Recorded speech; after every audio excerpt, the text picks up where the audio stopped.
Hello, and welcome to Outside the Vacuum Climbing Podcast, brought to you by Climb Strong. I'm your host, Carter Smith. Today's guest is Eric Krumland, one of our coaches here at Climb Strong.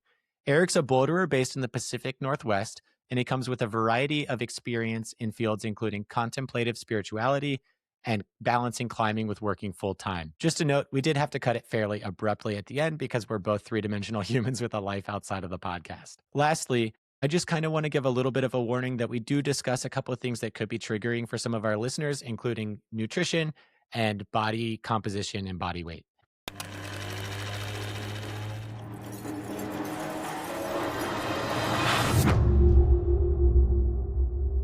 Thank you for coming on. I'm so excited to have you. Welcome to Outside the Vacuum. Yeah, man, thanks.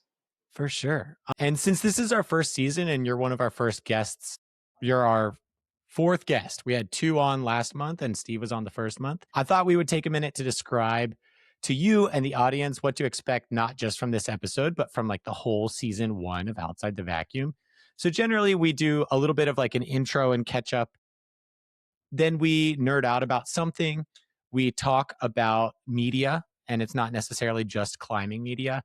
And then we answer any questions we've received lately. But just a little bit of background. Basically, the podcast is called Outside the Vacuum because whenever I think of climbing and coaching, a lot of these things that we research and talk about generally in principles may not actually be the most applicable version of that information when we actually apply things like life and work and having kids and all of those things. Additionally, once per quarter for this season, so every couple months, we mix up the format a little bit. We might do trivia, a round table, other things like that. Last month, we did a hypothetical coaching session with Ken and Sarah. So if the listeners are interested in hearing that, that's episode 2 of the podcast. That's all the housekeepings. I want to say, firstly, I'm so excited to have you on. And yeah, it's great to catch up, man. Yeah, thanks. Excited to be here. Absolutely. So I guess first, what all have you been up to lately? Yeah, we're kind of like rolling into spring pretty fast here. Anybody that's like Western U.S. base is going to be aware of the very distinct lack of winter that we experienced, and we're like about a full month ahead of schedule. So yeah, we've been getting out. I've been climbing a decent amount recently. I just actually was out climbing yesterday, and so it's been pretty nice. But so yeah, we're kind of just into that full spring mode, and all of the other housekeeping things that go along with that, like just like cleaning up the yard from the winter and kind of getting all of that kind of stuff set. I'm like doing my best to try to actually get some kind of ground cover to actually grow in our yard this year. So like those are some of the things that I'm focusing on right now. No, I totally feel that one. I'm charging the batteries for my lawnmower as we speak. For your own climbing, are you rolling straight into just primarily climbing all the time, or are you doing a little bit more like finishing up your winter training session or cycle? What does that look like? Yeah, my situation's probably a little different because I have I have a shoulder issue that really kicked off like way back in June, and it's just been a real bear to try to get on top of and kind of sort it out. I think I like fingers crossed I might actually be on track to trying to get it sorted. So I didn't really do any real training, over this whole winter. It was really just all about like how do I try to get a handle on my shoulder pain because I wasn't able to really climb in any real way without actually aggravating it. So now at this point, all of my climbing, I am trying to climb at least 2 days a week right now, but it's very exploratory and really pretty gentle. Not trying to how do you go outside and not exclusively have a performance mindset and try to plan on climbing your hardest thing. So that's kind of what a lot of that looks like for me right now. And my training too, we're starting to figure out ways that I can train around this issue and stuff. So I think you'd like to be a little bit further ahead at this point, especially like as conditions are like, really getting quite nice. But yeah, it's like kind of have to change focus. Like I've kind of determined this season that my only real performance goals are I'm going to try to tick off all of the hardest slab boulders we have around here. Like, well, one of those things that doesn't require a strong shoulder to do and something I wouldn't have done otherwise. So yeah, that's kind of what my climbing and training looks like at this point. For sure. And just for the listeners, what all has your shoulder been going through?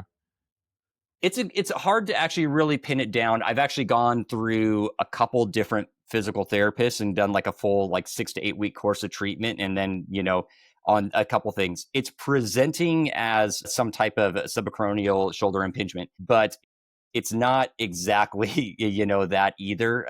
The current thesis that we're working on is because of probably like years and years of climbing and all of the training and stuff that I have likely a lot of disorganized scar tissue all around the whole shoulder. So this PT is actually having me like do a lot of like really quite painful like work because he's like, we just need to break the scar tissue up before we can even figure out if there is impingement and what's impinging, because it's like the scar tissue is probably the main problem.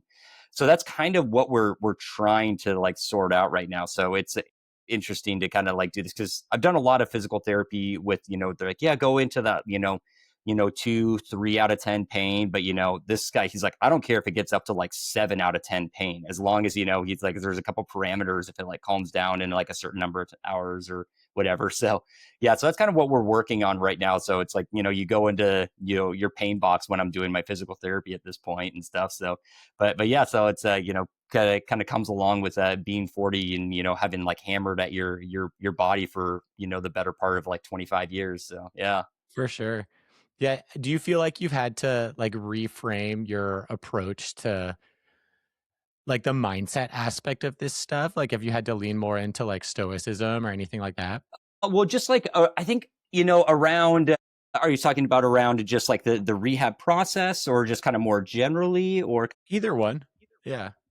Yeah, I'd say like, I do think as any person, as kind of we're, going through the span of your life, I feel like if your approach to your existence and kind of what what you're doing isn't changing, I feel like it's maybe just shows like a sign of there's a, well, I don't want to call it unhealthy or whatnot, but certainly my relation to all of these things has changed really, really quite dramatically. Definitely, I still have a lot of goals in climbing, and there's a lot of things I would really like to do. But it's what I am seeking out of the experience of climbing is just so different now than it was in the past, and I feel like the biggest way that you could kind of like characterize that is when I was younger, my desire to try and climb hard, perform. And so the reasons that I would like train ferociously was in some attempt to satisfy some perceived image I had of myself and what I thought I was, and to try to create some image of myself that I could demonstrate to the rest of the world, for lack of a better term. And now I just am. I find that is not something that I'm particularly bothered in. So when it comes to these really long setbacks and things that are, I'm essentially at this point going to be, because I had a little injury even before this shoulder one stuck on, I'm essentially losing 3 seasons in a row. And it just doesn't really bother me anymore. I don't really, my focus and how I approach these things and how I metabolize this kind of stuff is just very different these days. And I feel like it's been I'm a much more healthy place to kind of roll with this kind of stuff now. It's just part of the existence. And, it's always easy to, well, not easy, but it's really helpful for me too to realize the level of climbing that I can go do even when I'm really quite injured is still really pretty high compared to what a lot of people who are relatively new to the sport and are like would really love to try to be able to achieve. And I think all of us can have those areas where we can look at these kind of things. So anyway, that's kind of like a little bit of a rambly way of trying to approach that question. But yeah, I'd say that there's definitely the mindset and the mental focus on that. It's certainly been a long evolving process. I'd say over the past like 10 years fully. So yeah. Absolutely. Yeah, I feel similarly. I feel like part of what I've been working on is learning to be comfortable while uncomfortable. And so one of the things that I've been doing in my own training is really leaning into mobility because I think of myself as flexible, but I'm not as flexible as I once was, and I'm not as mobile as I once was.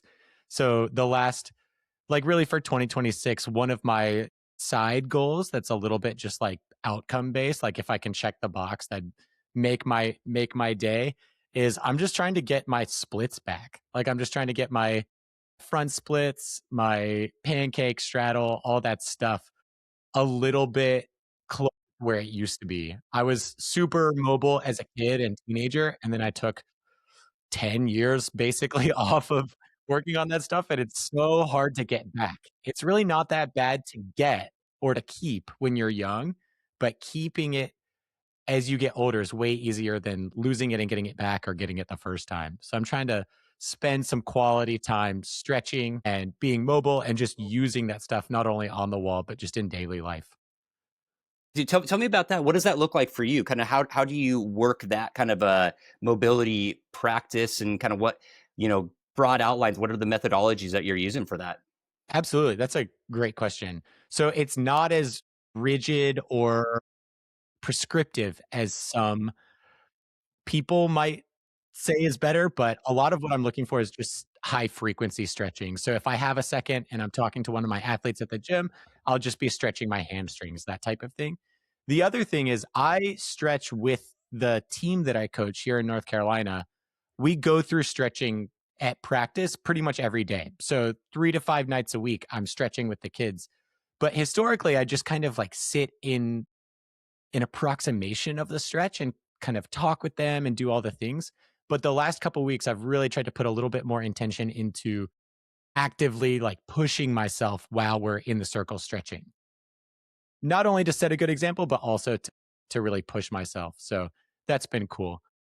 The other thing is just like working on my spinal mobility has made me feel so much better. I've been really stiff in my back for the last few years from a couple of injuries and also just from sitting more as I become more administrative and a little bit more sedentary as an adult. And so one of the things that I've been trying to focus on is just like doing some more cat cows, twisting, jumping, getting into like weird directions of flexion, not just when I'm climbing, but also like when I'm sitting or standing and that type of thing. Yeah, yeah. But I've also been just spending a lot of time pushing myself in stretches that feel really good. So for me, like a straddle or pancake feels really good after I stretch in that direction. And so I've been doing that a lot more than the things that I actually need to work on, like hamstrings and hip flexors.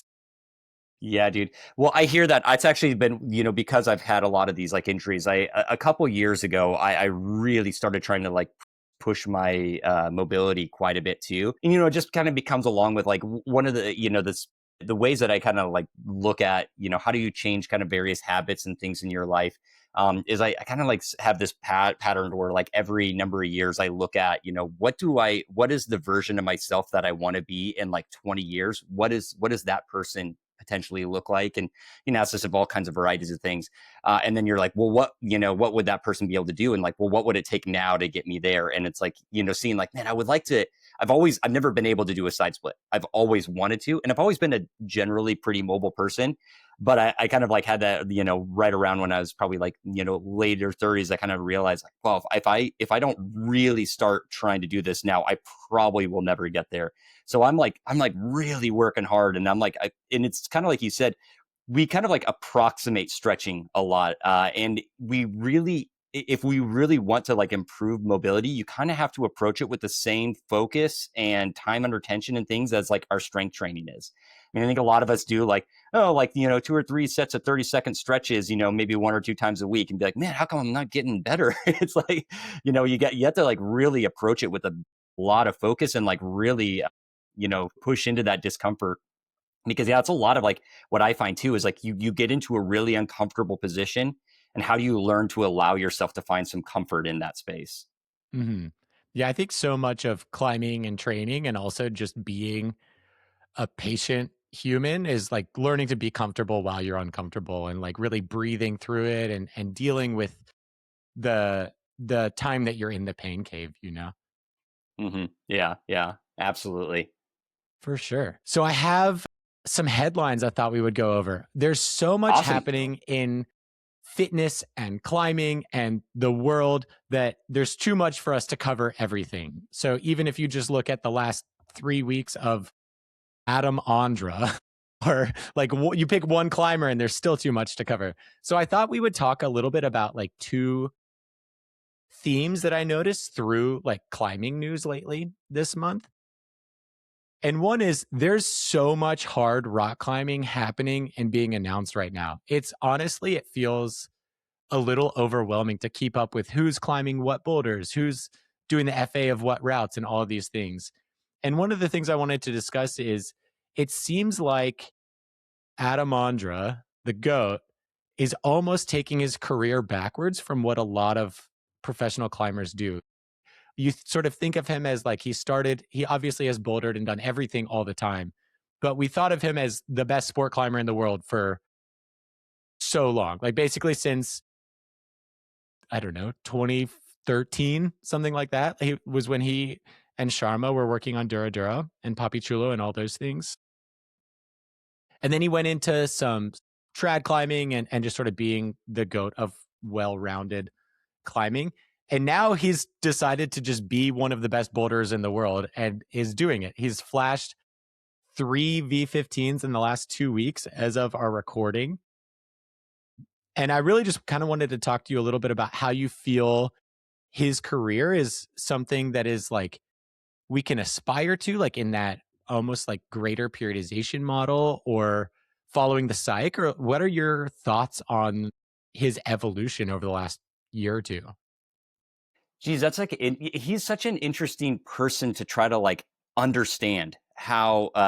And I remember the first time that I remember really, I think, encountering him. Boy, this would have been back in like 2010 maybe. I remember just like flipping through one of the several climbing magazines that used to exist, and there was like this like graphic chart, because at this time like Sharma was like the undisputed king of things, and someone had made this list of like all of the various red points of any specific grade that Chris Sharma had done, and then showed like Adam Ondra like next to it. And even at that time, before Adam Ondra had blown up, he'd like wildly passed Sharma and like just the volume of hard climbing. So yeah, I don't know. I sometimes I just I look at like someone like Adam Ondra, and you just look at that and be like, wow, is that what gives him the ability to transfer back and forth between various things? The thing that I would just say that it seems, if I compare him to someone like Alex Magos, who's also like unbelievably capable, in like interviews that you read between the two, one very distinct distinction between the two is like Adam Ondra doesn't like has very little concern about like particularly the aesthetics of what he's doing. He is just exclusively seeking what is like the hardest physical thing that he can find, whether it's this super grubby like traverse boulder that's like down the street from him, or like the biggest like rad cave climb that he can find. And I feel like that ability to not be so caught up in I need it to be a certain way just lets him just be so focused on what is the embodied experience of the thing I'm doing. And I got to imagine that has to be some of the secret to the success for him. Because I think about for myself and a lot of the ways that I haven't been able to, achieve what I've done. I go to a crag and there's always those nasty, grubby climbs at the corners that like you just kind of like, I'm not going to do those because they just look unpleasant or whatever. But like if every single climb you look at as like a full opportunity to learn and grow, and like that's just gonna like so quickly increase your ability to take on challenge. So, I don't know. That's like my only real theory that I have going on as to kind of how he can just like go from routes and be like, all right, now I'm going to go and switch and be like the most dominant boulderer around too at the same time. I agree. I think he's a great example of like following the psych. Like if he wants to go climb a big wall, he's going to climb a big wall. If he wants to go flash lexicon, he's going to go flash. And I feel like he takes a lot of joy out of the process. Like obviously he enjoys sending and ticking, and like he's a very driven, like outcome goal type person. But I feel like he's a fantastic example of the idea that like performance is a habit. Like he puts himself in positions to get lucky on these climbs because he does everything it takes to set himself up for the opportunity to perform. And you see that in comps, you see that in all of like his flashing and on-sighting is the best that the sport may ever see at this point. And it's really incredible. One of the things that I notice about him though is he kind of announces things as he does them. He's not someone who sits on something for more than a couple weeks before he kind of lets people know what he's been up to. Like obviously he goes through phases where he'll put out a vlog series about a route that he ends up walking away from, like Perfecto Mundo. Or when he did Sudan Soul, I think he announced it maybe a couple weeks later or something. But something that other people who are sort of in a similar generation do is it seems like there's this dichotomy between the people who announce their career or announce their climbs right away, or even maybe live streaming like Jakob Schubert on BIG, and the people who are announcing things a year later, 2 years later, or maybe never announcing things.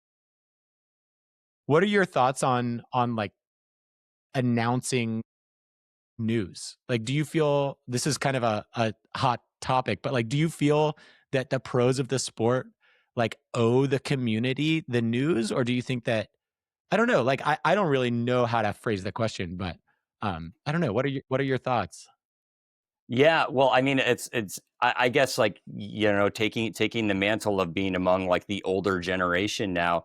I remember a time when the only way you would get a hold of any news was through a magazine, which was at least a month behind. Like if they like you found something right as it was going on, and you'd maybe show up in like climbing magazines, like like, was it like the Hot Flashes or whatever, things are like, and then you'd find out, and then it would still be another like 3 months before there'd be like some good article about this thing with like, so you'd have like Dave Graham did this like cool thing that's like on a boulder. It maybe is 15A, who knows, but you have no conception of even like visually what this thing looks like and stuff. So I take that when I see these things, because yeah, I think that's like something that I've kind of seen pop up a little bit, and kind of you'd be like, oh, people are doing these things and just kind of holding on to it. But I don't know. I'm kind of like, I don't really. I feel like any of these people owe us anything. It's like I think they're inviting us into their process, and I think we should be like pretty pleased with kind of whatever version of that they wish to share with us. I mean, I think one of my like biggest hot takes is I kind of wish we could just get climbing off of like instant media in general. I am again being old enough too. I kind of like enjoyed the experience in the past where like it was actually like labor to research to find like what's the hardest route in the world. I remember that like early on in my climbing, it was not just like a Google search away. So I don't know. I kind of like this sense of like, people will do something and they'll sit on it and they'll digest the experience before they start talking about it and stuff. So I'm kind of I'm not opposed to it. I will say I don't have strong opinions anyway, but to me, I'm like, yeah, I'd say give the person that did the work, and especially if there's people that are doing work to produce content around it, the time that they take to be able to monetize all of the hard work that they've put in everything appropriately. I'm all in favor of giving them freedom to do that myself. I fully agree. I think I sort of miss like the magazine era, like you're saying, Totally. and like not just longer form content, but like more like process-based content without it being like a warrior's journey or something, where it's like, here's what the vibes were. Like I got to hike in with my best friends. Like I remember when Sharma did Jumbo Love in 2008 or something, like there was Hmm. a huge article about it in Rock and Ice where he talked about like getting a flat tire on the drive in and all these things that were part of the experience. And I think that that gets lost in like the consumptive instant gratification, like quick hit media. And I agree. I don't feel like professional athletes owe the community anything other than honesty. Like I think as long as if they're announcing it, they're clear on what their ethics were. They're clear on I don't know whether they like I don't know stick clip the eighth bullet or something. Like I'm not really that worried about the timeline or even whether someone chooses to announce or not announce. As long as they're not mad if they don't get credit for something that people don't know about. You know. Yeah, it is. It is just kind of an interesting world. I had a conversation with some of my friends back, gosh, maybe it was in the fall when I forget the name of the gentleman that did the proposed V18, I think. Uh, Elias. Yes. Yeah, and just kind of like seeing that like come through, and just because you're kind of hit with so much stuff all the time, you just kind of like get desensitized to it, and you're like, wow, does it I think that having some restraint in what's put out kind of we need to bring some meaning back into things, and kind of reducing the ease of at which we experience all of this stuff. I remember again, I remember how exciting it was to find video of any variety of climbing, and you just kind of get desensitized to it when it's all the way. So yeah, any kind of way that we can bring some restraint back into that, I think would be beneficial. Make me get a little bit more excited to follow that process. Yeah. It honestly reminds me of what we were talking about earlier of like being comfortable being uncomfortable, like learning to sit in that discomfort of not knowing, or learning to like be patient. You're like, oh, this person announced a climb, but they haven't like put out any photos of it or any videos of it. Like it's okay, you know? Like they're doing their process. I also really like how some of this seems to come from like a core group, like the almost like the quote unquote mellow crew are Hmm. sort of taking the power back of media creation from these quick hit like board account at one end where it's just like, oh, you're live streaming your TB2 session, all the way to like Sean Bailey on Duality of Man, where it's like, oh, he did this route a year or two ago, and it's just now being announced, and he's just now putting out information about it. And a lot of that comes down to like building the hype for like the Mellow film tour. It seems like Connor Sure. Herson, Sean Bailey, Brooke Rabbittu, all of these people have their own style, not just of climbing, but of like the way that they almost support their brand in media. And I think it really is empowering, it seems, to the athletes to have a little bit more autonomy and independence in like the timeline and how they announce these things. And like they obviously get more of a kickback from having a giant film in a film festival than, I don't know, putting something on Instagram, you know? Well, and I have to believe that's more satisfying to them to put like a lot of work into a like a select number of things that will hopefully generate them some income that they can use to kind of keep doing this stuff, as opposed to just grinding on all of these social media platforms that like all of us that are participating in them, none of us seem like we enjoy it anymore anyway. So like them being able to be like have to like be forced to spend time on that versus being able to say like no, let's like really put a lot of work into like building a really cool event and tour series and stuff. Like again, I think that's great because the Real Rock Tour, it seems like is that even still going? I don't know, I don't follow it too much anymore. Yeah, but it's like everything else, COVID just slowed so much of this stuff down. So being able to find a way to like speed this stuff, like get more opportunities where these things can be like a really great crafted, curated product. Yeah. For sure.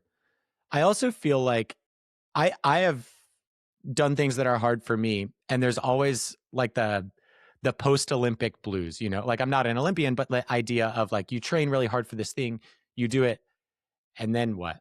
And I think one of the things that I really like about this almost like longer, more drawn out like media creation, editing, announcement type vibe is I feel like it adds to the processing and closure for the athlete, and is probably a little bit more empowering to be willing to put yourself out there again in the future, because you just have more autonomy and closure, like Brooke did Excalibur. It's the sickest thing ever. And if she just put it on Instagram and put like a 90-second video up, it's like, okay, cool. Like there it is. But she probably gets to process and like work on these skills differently by almost like drawing it out and getting to revisit those things like mentally and emotionally too. Yeah, yeah. I remember in one of the books I read, I encountered some neuroscience around kind of how our brain embeds memories and things. And the way our neurology is built is like it's positive experiences are essentially, they kind of are like Teflon to our brain. Like they hit it and just naturally, it's like evolutionarily not advantageous to hold on to positive things in the way that dangers and fears and things like that. It's like evolutionarily beneficial to hold on to those. So we actively need to like take moments and like can like hold on to them and like cherish them for at least like 20 to 30 seconds when they come about, for them to start to embed into our core. And yeah, taking some of these things and being able to like extend that process out will just give a lot more time to actually be able to remember and focus on that. So yeah, I can see it being good for them as well as it can be good for us in the long run too, just slow things down. This is kind of a good segue into some of the stuff that we've alluded to in previous episodes, as well as like our main topic for the day, which is climbing and training and honestly just life as an aging athlete or aging coach. I won't necessarily fully take that moniker because people, I know a number of people that are really high performance athletes that have 25 years on me, right? And like, so they're going to look at me and be like, boy, I wish I was 40 again, right? But I do feel like it's really, really beneficial for us to, especially when we were younger, to be able to have the foresight to look at what the lifetime in the future will be, so that we can prepare ourselves. There's I forget which one of the Plato's dialogues there is in it, but there's this really interesting conversation where I think Plato has Socrates talking to somebody that's really old about like what the experience of aging is like. And he compares, like, I love these conversations because it's like talking to a traveler who's been on a journey that you are going to go on. And so it's really useful then to get all of the details about like what that journey is going to be like. So you're prepared for it as you go ahead. So that's kind of like the way I generally think about a lot of these things. It's like, whatever, if there's things that I've learned that I feel like I can generalize for other people, I think that's great. Most of my athletes, I kind of are right around the 30-year-old age or a little bit older. I have a couple athletes that are in their 20s. And a lot of what I really try to work with on them is I'm just saying, like, at that age, when you're in your 20s, you don't really need to have everything detailed, like perfect and right. But if we can get you on a trajectory so that certain specific habits are formed uh, now, then when you get to the point where those become really essential, you're just going to roll into those transitions really, really well because it's when there's people that keep trying to you can all think of the people that basically carry the same lifestyle from their 20s like in through their 30s, and then like they hit a certain point at which there's like a wall and their body just kind of is like, I can't do this anymore, and it's like a pretty rough transition. Yeah, I think that's a great place to start. What do you think are some of those habits, particularly related to like recovery, that you have found like particularly useful with yourself or athletes or people in the community? I think that like the number one thing that like jumps out to me, because I think you see it in every version of athletic performance in every sphere, is if you don't get sleep right, nothing else is going to work. And especially as Americans, I think we are chronically underslept in all of these aspects. And so I think that that's like a number of ways that we can look at improving our sleep performance. The simplest thing is just like, well, make sure you're in bed enough time, but then getting your bedtime routine and timing kind of consistent. Because I think that having irregular like sleep windows, whether you like go to bed at like 1 a.m. one night and then the next night you're trying to go to bed at 10 and like shifting that around is just, again, when you're in your 20s, your body can absorb that. But like as you get older, that just really kind of messes with your system. So I think that that's the first one I think about is like, really, how do you make that like half of your day almost essentially be as qualitatively good as possible? And then I think beyond that, we just need to be really, really thoughtful about every bit of exertion that we do. Is this the most appropriate way to be using that energy and that time, especially when it comes to our training and our athletic performance, because it's just the cost of recovery for all of these things just gets to be a lot longer. So I think that's like the second piece that I really try to think about. And I think, I might as well do it, but really thinking, what is the value to me at this point? Have I achieved my goals for what I wanted to do in the gym today? And because again, that's another space where when you're younger, you can just kind of absorb a lot of extra volume and your body kind of can do totally fine. But as we are those ability to handle all of that extra time gets to be a little more constrained. We just need to be a lot more thoughtful about how we are using that time. I think that's a great point. I think sleep is like the number one. And it can be really overwhelming, right? Like you're like, okay, you need like good sleep hygiene, you need a good bedtime routine, you need to go to bed at the same time every night. And if you're not careful, suddenly you have like a 2-hour pre-bedtime routine and then like a bunch of supplements you're taking and blue light blocking glasses and like all the things. And I think just like in training or nutrition or all these things, thinking about sleep as not in a vacuum is like what is one or two things that you can start today that are going to make a big difference. Like one of them might be not playing on your phone in bed. You can play on it as much as you want on the couch or in the chair, but as soon as you go to bed you can't play on your phone. Like giving yourself a constraint like that can be huge.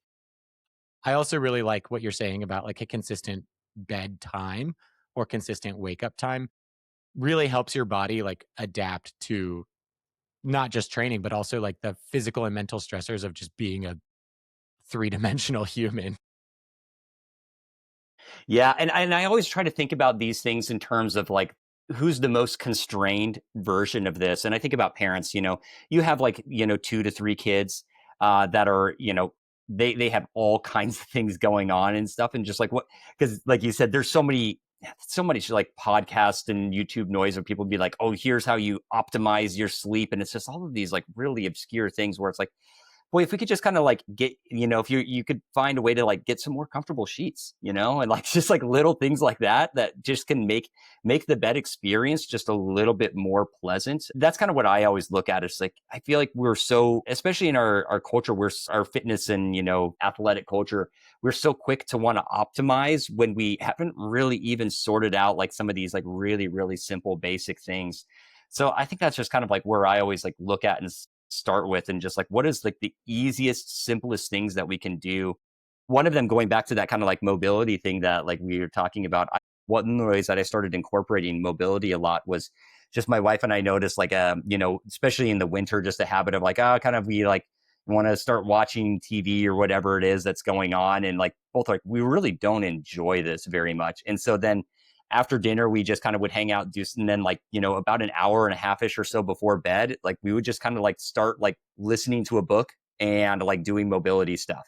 And it was just a super easy way. Like we're still active, we're still up. It's like not really ready for bedtime, but it's kind of like ramps us into like slowing things down. Um, and that's, again, not something that I feel like parents are going to be able to like, just actively do. But if you could just find ways to start to like actively shift yourself towards like a good sleep rhythm and routine. That's definitely, my wife's an educator, and she's that's another thing she talks about all the time, is how often when kids are underperforming, it's just due to they're having a hard time getting good sleep too. So anything that's going to be good for you is also going to be good for your kids as well. For sure. It's sort of like the intersection of Maslow's hierarchy of needs and like marginal gains, like from like grand tour cycling. It's like you're not going to find something that's a 50% difference maker, but you might be able to snowball a couple like 2 to 5% habits. And as those get bigger and bigger, you might hit 50, 60, 70% improvement just by snowballing Absolutely. small things like showering before bed or not wearing your watch in bed or, I don't know, wearing an eye mask, that kind of thing. Yeah, yeah. My wife got like one of these eye mask that you like has like these like cooling beads that you like put in the freezer. And so like she'll put that on like it's in the summer when it's like super hot. And I remember wearing it one time to like, oh, this is a game changer. It's because I sleep super hot. And so like being able to like have something to like cool myself down, that was like so nice. It's so helpful. Before we dive into nutrition, I think it's worth putting a caveat that neither of us is a dietitian or nutritionist. And so some of the stuff we say may not be like 100% up to date on the research, and like we're not experts. So we'll be talking in general vibes just like we are in like sleep and PT type things. But I kind of wanted to talk a little bit about nutrition because one of the biggest questions I get from aging athletes is a little bit taboo, but like the idea of gaining weight or feeling like their metabolism is slowing. But the research shows your metabolism doesn't slow that much in your 20s, 30s, 40s. It really starts to slow down as you like approach middle or even like late adult. It seems like a lot of the lifestyle things of like being more sedentary, having higher stress at work, having worse sleep habits, that type of thing seem to impact nutrition and like body composition just as much as like metabolic change. Is this something you see with your athletes? Yeah, I think so. A lot of when we talk about kind of like the nutritional interventions, that I think we could talk about it in the same framing as we just said with sleep, where there's absolutely a lot of optimization that can happen. But if we just start with things like, do we routinely have a consistent breakfast? And are we like, what's our how much vegetables are we eating? And I mean, I know protein's gotten really sexy lately, but like fiber is huge. Like, if you've ever like talked to anybody that's like a GI doctor, they're just going to be like screaming that like nobody's consuming fiber these days. And so I feel like, yeah, when I look at a lot of my athletes, that especially some of the ones that are like, would be useful to like get some body composition stuff worked out. like our step one is like, well, let's just try to, before we go like so deep into logging all of our nutritional data, which is, that's a huge lift. That's something that I would really like to say that I've done, but I've never consistently been able to like track my macros in any effective way for a really long period of time. I'm like, well, let's just try to like consistently have meals that we know are just made up of things that we generally would say are healthy. Like a lot of vegetables, lean proteins, and the like a good amount of carbs, because this is another thing that carbs have gotten a bad rap over the last couple of years. But then it's also a lot of these athletes that are maybe trying to cut some weight are also chronically tired because they're not eating carbs. I'm like, well, let's just like consume carbs around when we're going to be working out and training. And like, wow, magic, I feel better. Right.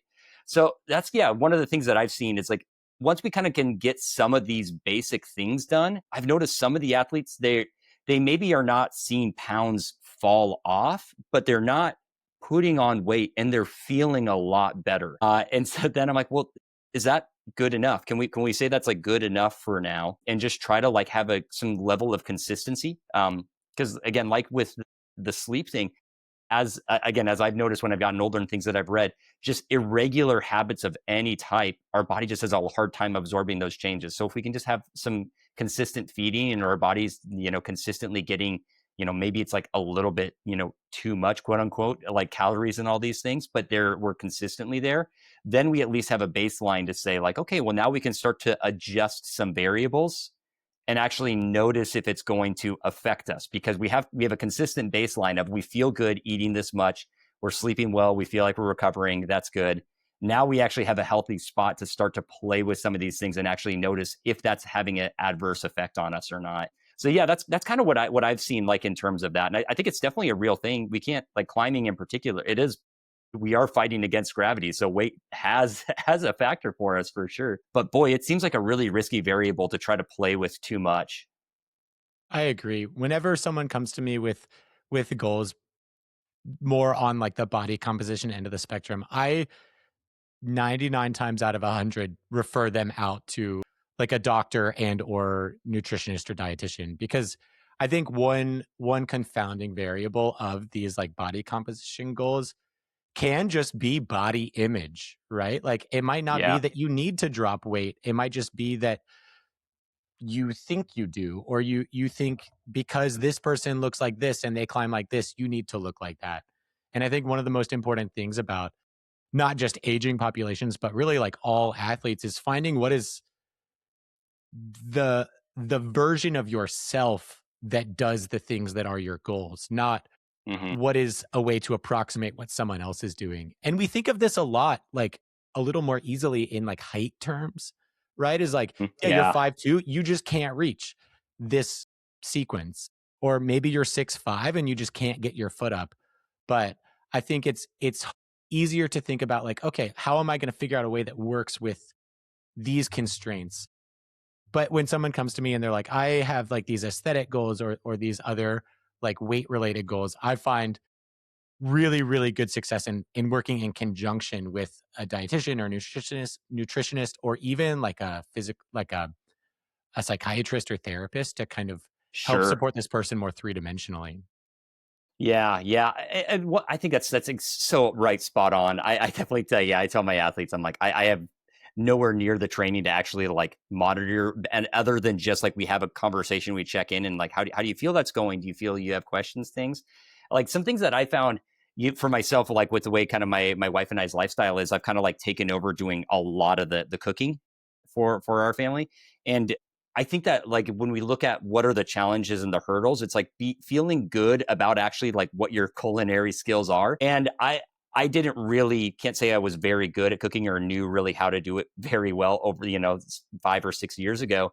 But some of the things that I found that have been really helpful is in the same way as I get really analytical about climbing and training details and some of these other things, I got like really analytical about like what is like the science going on when you are like trying to like prepare food, and like how does like all of these things help. And if you can just find ways to get like just actually like really excited and take food away from one of these like things, like, oh my gosh, I have to make another meal again, when does this end, and just actually get like really excited about that process and like find a way to like enjoy every aspect of this like core human experience as much as possible, as opposed to like what is the least amount of enjoyment and most amount of health I can draw from it. I think that's going to be a really big step to like just naturally you're going to find like the foods that you start to enjoy are going to be just end up being a lot healthier as well, because you're not going to be, it's like a lot of condiments and all these other things that we used to like cover over our bad cooking are just not going to really be necessary anymore.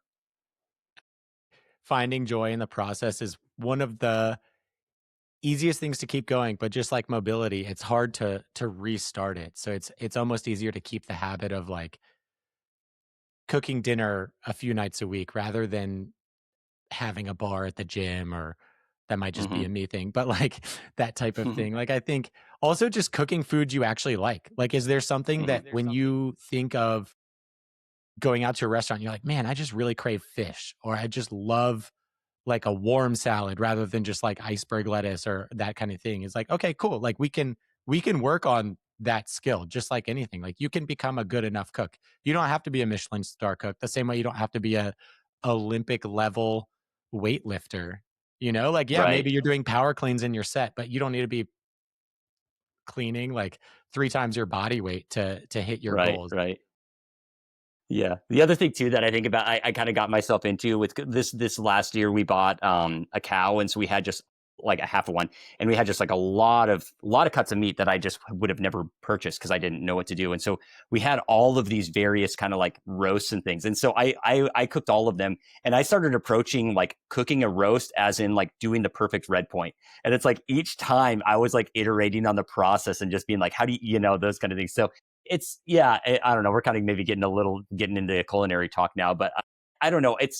I find that again as like my talking early about mindset and how have those things changed. I want to enjoy life in its totality more than like sacrificing everything I can to get like the next hardest achievement out of my climbing.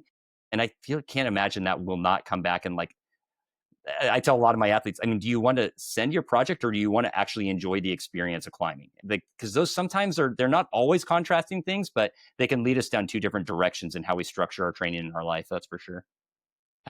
As far as like life structure, how do you work with athletes or yourself to deal with the life stressors of not being in your 20s? Like as people get more solidified in a career or education or family, suddenly your attention is spread really thin across multiple avenues, but maybe your goals in climbing or fitness or other things remain really high. How do you balance those life stresses? Which is a big It's a good. question. So you don't have to.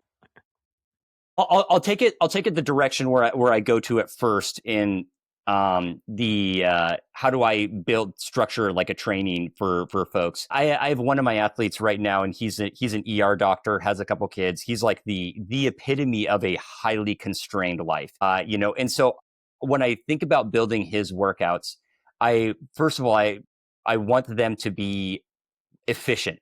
We need to be able to get in, we need to be able to do the work and be able to get out of the gym really, really quickly. And I want them to also be something that's really enjoyable. Like even there's kind of like you can have like a framework of like ideal to like the realistic version of something. And there is kind of like we can all think of as coaches like the ideal plan for a specific athlete, that's going to perfectly physiological hit, their goals. But like, boy, it's just going to suck most of the time. And that, the level of improvement that ideal plan has over something that is going to approximate that at a pretty high degree, but like just be a lot simpler, more repeatable and easier to enjoy is like so much, they're going to get like 95% of the way towards that ideal plan. So I think about that. And then I also try to think about the scheduling in a way that's really, really flexible so that way it's not like it must happen on specific days, but that it's okay if they need to stack a couple days of sessions in a row. So that means again, the volume has to be really low so that they're not building too much fatigue that like they have like this is a 3-day window this week. I have to do all of my training in these 3 days that we can actually try to like accomplish the work in that period of time because their schedule just isn't going to permit the rest of things. And then I'm sure you probably experienced this. The number of times that athletes are apologizing for not being able to get sessions in. I really try to make them feel like I'm not bothered if the life just is constraining in a way that you're not able to accomplish these things. If it starts to happen somewhat consistently, my first step is to be able to say, well, what do I need to do to make these sessions really, really easy for you to be able to get in? Because that's like the first step. That's my job, is to make your sessions be as easy for you to do. And if we got to hit the session first, and then once we can hit the session, then we can start to say, how do we make it more specific and elaborate to like build those things out? Because yeah, the demoralizing effect of like, boy, it's been 2 weeks and I've only gotten to the gym one time. I might as well not even, I'm already off track. I really want to try to avoid that more than anything else. Yeah, I always think if I give an athlete a training plan, I have the conversation of like 75%, 60% of what I give you is the floor. Like you're gonna make Hmm. gains just at a slower rate if you do like a little more than half of what we have scheduled. And then Right. everything we have scheduled, it's probably actually a little too much because I know that you have things going on. And so that's the absolute limit of what I want you to do. If I give you a training plan that has 3 days a week of 90 minutes of stuff, but you also go to the gym 3 other days and climb for 2 hours, you're going past that ceiling and suddenly you're like digging yourself in a hole. But I always, Yeah. like you're saying, I really like to have the conversation of like, what is the low limit? What is the high limit? And usually what's written on paper is the high limit. And anything less than that, unless you're cutting it fully in half, is roughly is probably fine, you know? Yeah. Yeah. Yeah. Well, and I imagine because anybody that's actually motivated enough to write their own training plan and really try to follow through with it, they're likely really have a high tolerance for fatigue, just because they probably are really well practiced at that. But like, I don't want my athletes to be super tired all the time, especially if they have families and things. I want them to be able to like enjoy their kids. I don't want them to be like, gosh, this training plan sucks because I get done and I get home and I'm just like a pile of mud and like I can't help my wife with the dishes and the kids are like annoying me. I'm failing as a coach if that's the way that they're experiencing life. So yeah, I'm always really like tiering, a lot of these workouts where it's like priority one is this. If you have you get done with that, you feel good, then you do that. If you have tons and tons of extra time, here's some accessory stuff that certainly is beneficial, but this is the first thing that we drop, right? And just let's find that minimum effective amounts and kind of build from there. The one place I will say I feel like it's a little challenging is when I think about an athlete, he or she is in their, late 30s, 40s, or older. I generally assume they have a pretty good breadth of experience in climbing already, but it is a little challenging. And I find when there's a relatively new athlete, and the primary thing that we need to do is actually just it takes a lot of volume to learn the necessary skills to climb. So that I find is like a little bit more challenging because some of my athletes that are really already, mid 512 or up climbers, they've got, 15, 20 years of movement experience that we're working off of.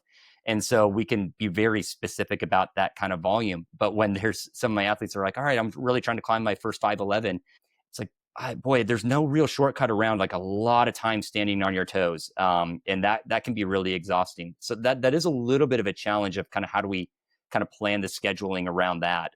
Anytime, have you had experience with kind of newer climbers that are kind of in this kind of stage in life, and kind of how have you found being able to introduce them to a sport that never asked of this kind of thing of their fingers and their elbows before? Yes. Yes, yes to all of that. I fully agree with that assessment. I think one of the coolest things though is I feel like those are the athletes that the motivation is never going to be the issue because they're always going to be seeing improvement as long as they don't get injured. And so that's Hmm. really the priority is they're not quite, if they're early enough in their climbing journey, they're not at the point of diminishing returns. And so Right. the unfortunate reality of that is just about anything's going to work. Like I can send them like a really terrible skill session, and as long as they do it once a week, or as long as they're getting out and climbing, they're going to improve because they're gonna be a sponge, like, it's all so new to them.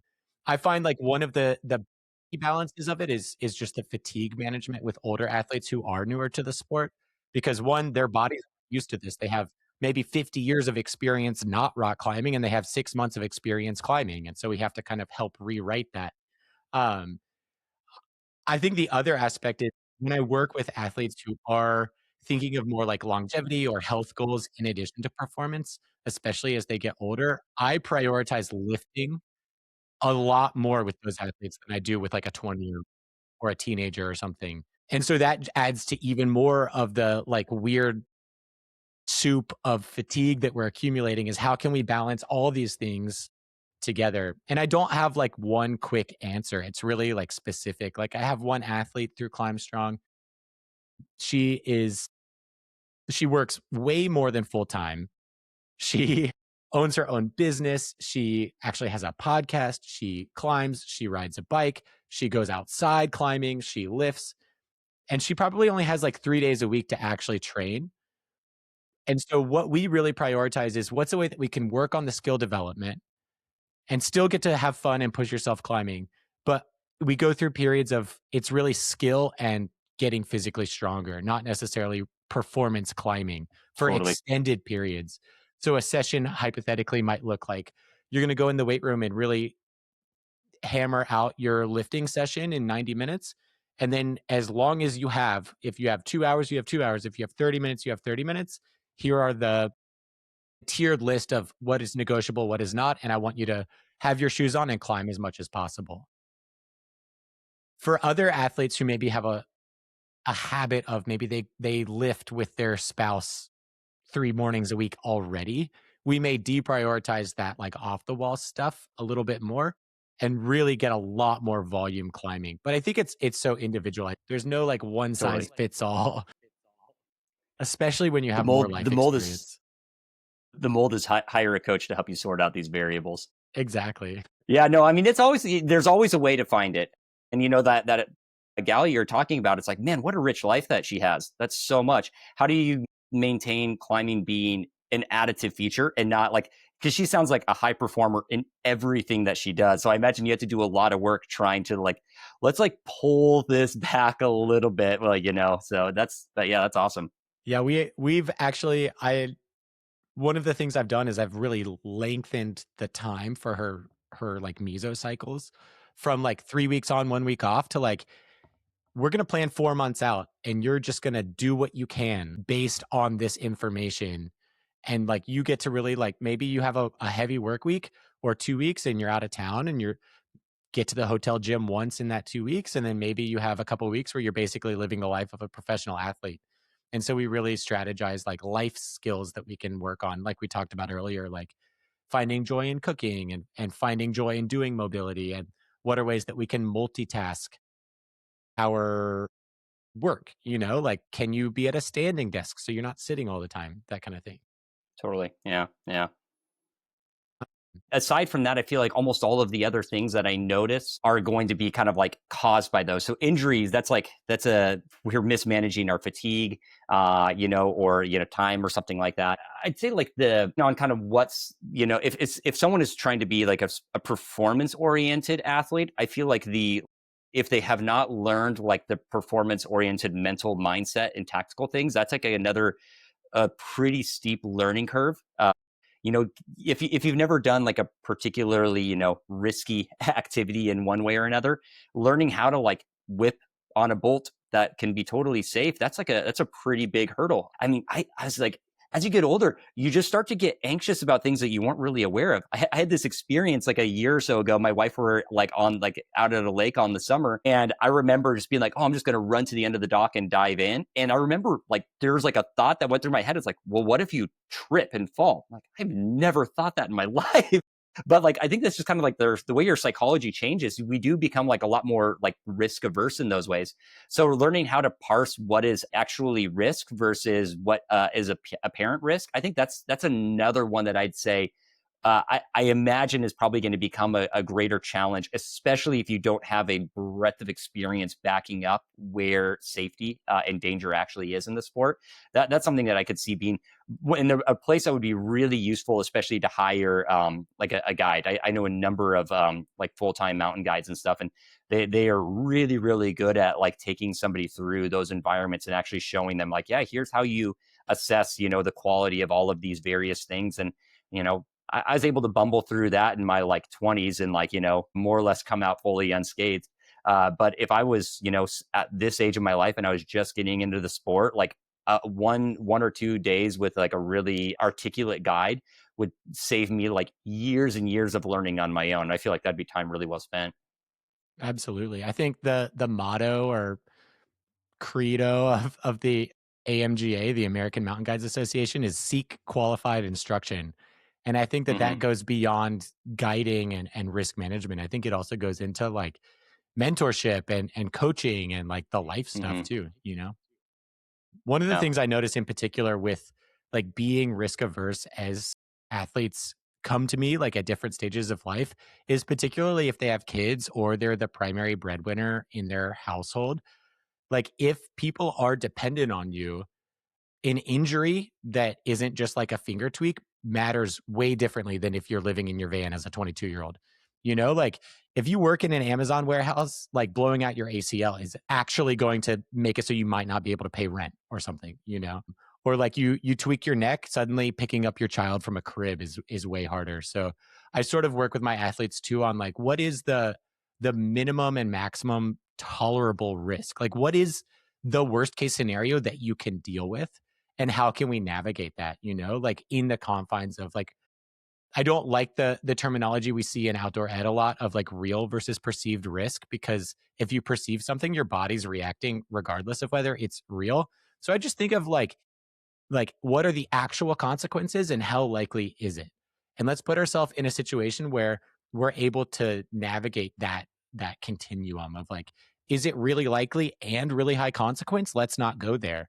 But maybe it's really unlikely and not that high consequence, you just find it scary and maybe we can't go there, you know, like jumping to the finish hold on the moon board, not super high consequence. Like the worst of worst case scenario is like something pretty bad, but it's not real likely if you set yourself up to like practice, like progressively overloading that skill of falling or failing, that type of thing. Totally. Yeah. Yeah. Yeah. Well said. The other thing I kind of wanted to talk with you about is like the idea of failure, because I think in our society, and this is something I see with kids a lot because that's both in Climb Strong and in daily life. I primarily work with young adults.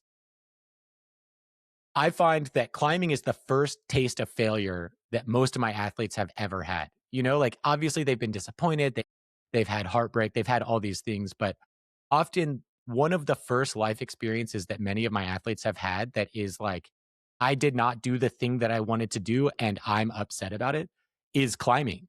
And I see that as well in my older athletes. Like they train really hard, they go on the trip and maybe they get rained out, or they discover that they can't, just literally can't do the climb after their 2 week trip, or two weekends to the crag that they are afforded from work. How do you deal with the framing of failure and success as athletes come in with varying life experiences? Climbing gives us an enjoyable experience of our life, and that experience is actually independent of like what actually happens on the rock. What I think, and I find it's really helpful, to even get just very specific about like why do we enjoy climbing, and like in the actual embodied experience of it, we generally enjoy the feeling of trying hard, feeling competent, linking moves, all of those things. And that experience can be fully real, genuine, and well had if you do one less move than is necessary to be successful. Like so it's a little bit of a different experience if like, you paid for like a really great, like lifeless trip to Europe and you got rained out the whole time. That's just kind of sucks. Like I'm not, but I really do feel like it's important to have our measures of success not be exclusively predicated on topping boulders, clipping chains, things like that, but being able to look back at like a year or a cycle of training and climbing and say like how many days in the gym did I feel like I had a good time and I felt like I improved? Is my body still healthy?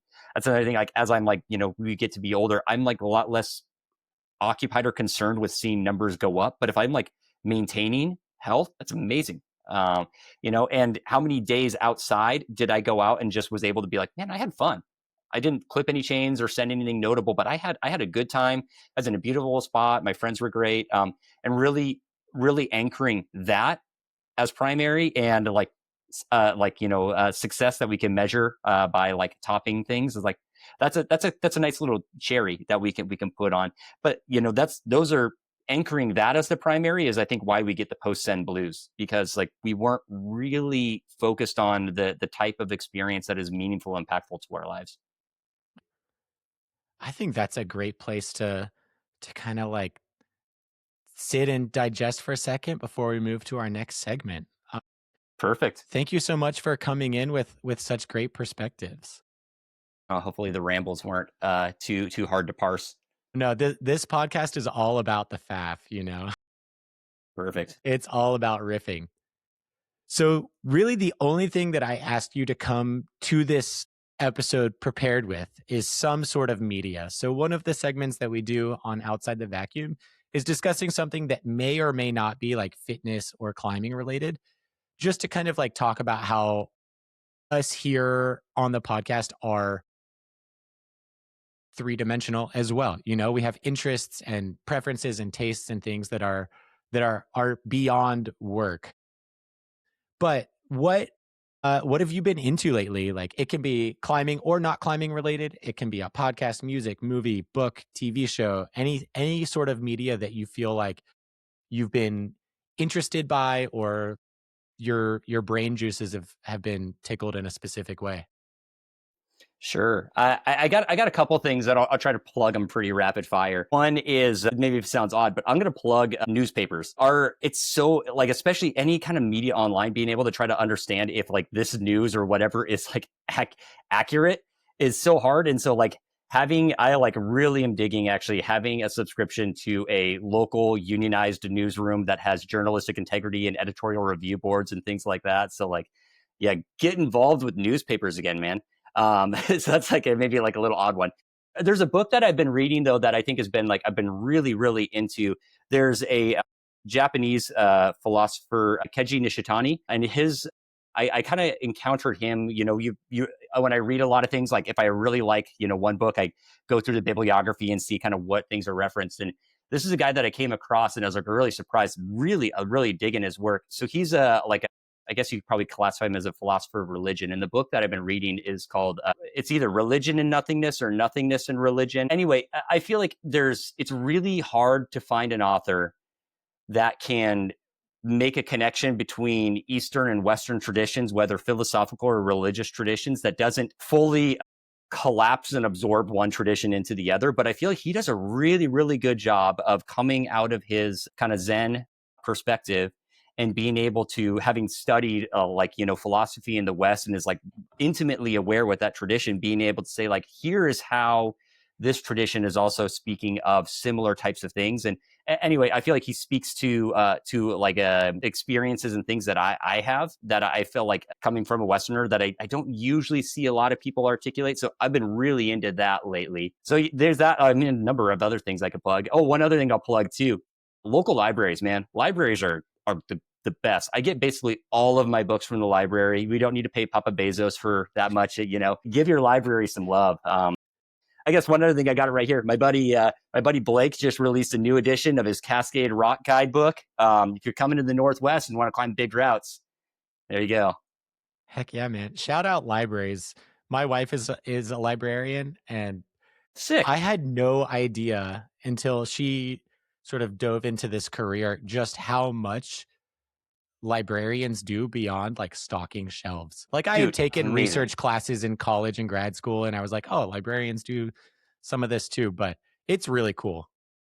And also like the app Libby, like But yeah, you have a library card and suddenly you have access to all of these periodicals.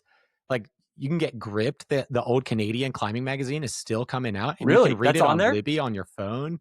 You can get audiobooks, all of that stuff. Public libraries are one of like the handful of things that America did that's like unequivocally amazing. And yeah, let's do it. No, I think of this quote. I don't know who to attribute it to, but public libraries are one of the only remaining spaces that you can exist for free. So you can just go Totally. and be human without a cost. So the two things that I want to shout out are both podcasts, though one of them is almost more of an audiobook. It's called The Fall of Civilizations podcast. It's I love really, that. Yeah. it's so fascinating. It's Yeah, like yeah. it's an audiobook. It's a little bit it's almost like an audio play. Like sometimes there's sound effects, but it's really about like what was the lived experiences of people existing in these civilizations that collapsed and what was their process of dealing with that, like culturally, politically, personally, spiritually. It's really interesting, and it's really like one of the reasons I really like that style of learning is I think it helps me with my own anxiety as well. I'm like, okay, most humans in the world have dealt with some sort of turmoil, whether it's personal or cultural. And I think it's really cool to kind of like learn about. I also am just a nerd and I really like the history of it. The other one I want to shout out is Front Page Fitness podcast. I recently started listening to it. It's hosted by these two researchers who are in MASS, the monthly application in strength sports, which is like a newsletter and research review journal. But it's a little bit funny. They mainly just read like goofy fitness related headlines and talk about it, but it's also just really educational. They tell you like how to synthesize research, and it's a good like putting on while you're driving type podcast. So the last thing I want to do is I have a question from a listener. Um, you don't have to have the answer. It's really just more of an opportunity for us to think out loud.